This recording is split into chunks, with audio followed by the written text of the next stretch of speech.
Տարիներ առաջ, երբ վախճանվեց Հենրիկ Իգիթյանը, Երևանի ժամանակակից արվեստի թանգարանը կազմակերպեց գեղագիտական համախոհությամբ նրան կապված 3 արվեստագետների՝ Էդուարդ Խարազյանի, Ռոբերտ Էլիբեկյանի եւ Արա Շիրազի բացառիկ ցուցահանդեսը։ Այժմ 17 տարի անց Էդուարդ Խարազյանը, մշակութային Երևանի սիրելի մաեստրոն, վերադարձել է ժամանակակից արվեստի թանգարան, որը ներկայացնում է նկարչի հետմահու առաջին անհատական ցուցահանդեսը։ Ցուցադրական նախագծի համար թանգարանն ընտրել է մաեստրոյի վերջին տարիների գործերից 60-ը, որոնցից միայն 42-ն են ընդգրկվել հայեցակարգում։ Ցուցահանդեսը պետք է բացվեր դեռ մաեստրոյի կենդանության օրոք, բայց անվերջ հետաձգվել է նրա իր հանդեպ խստապահանջության պատճառով։ Մաեստրոն երկար պատրաստվում էր դրան։ Ցուցահանդեսը պետք է անեինք, հետաձգվում էր, ասում էր դեռ ժամանակը չի, դեռ չէ, չեմ ուզում հիմա ինքը տենց ռուսերեն բաներ անում, նենց ուներ ինքը իր հետաքրքիր այդ խոսելը, ասելը,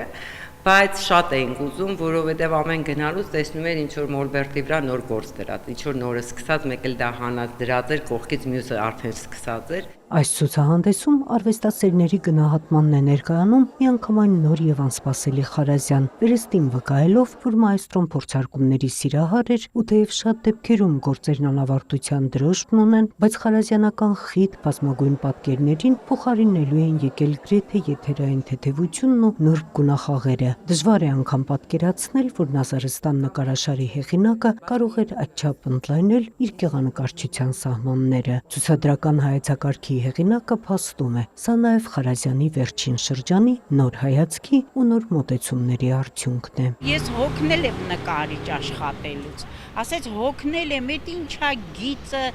գույնը, պիտի մտածես կառուցվածքը սենց լինի նկարի, արդեն ոչ մի բան չեմ նայելու, ասեց, էլ ես նկարիչ սրանից հետո չեմ աշխատելու, ուղղակի ապրելու եմ նկարչի նման։ Մաեստրոյի տունն ու Քոչար 13-ի հայտնի շենքի արվեստանոցները երևանյան բոհեմի սիրելի հասցեներն էին։ Նա հյուրընկալության իր օրենքներն ուներ եւ ստեղծարարության մի մթնոլորտ էր ձևավորում, որը մեծ ձգողականությամբ միավորում էր եւ գրականության, եւ բեմի, եւ երաժշտության մարդկանց։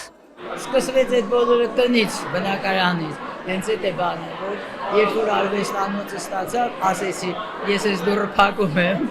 եւ բոլորը արդեն արվեստանն է։ Շատ հետաքրքիր, շատ հետաքրքիր մարդիկ են անցել մեր տան մեջ, տարբեր մարդիկ, ոչ միայն մեր Հայաստանի ժողովուրդ, արտասահմանից մեծ քանակությամբ հյուրեր, որ գալիս են, պատկերացրեք սեղան էինք գցում, մի քանի թարթմանիչ էր նստում սեղանի շուրջը, որ կարողանային իրար մարդիկ հասկանալ։ Էդուարդ Խարազյանի հետմահու ցուցահանդեսը թանգարանը պարզապես մաեստրո է վերնագրել, դրանում խտացնելով խարազյանական ամբողջ խարիզման եւ այն սերը, որ նրա հանդեպ առ այսօր գերիշխում է երևանյան մշակութային միջավայրում։ Նունե Ալեքսանյան, Էդգար Դավթյան, լուրեր։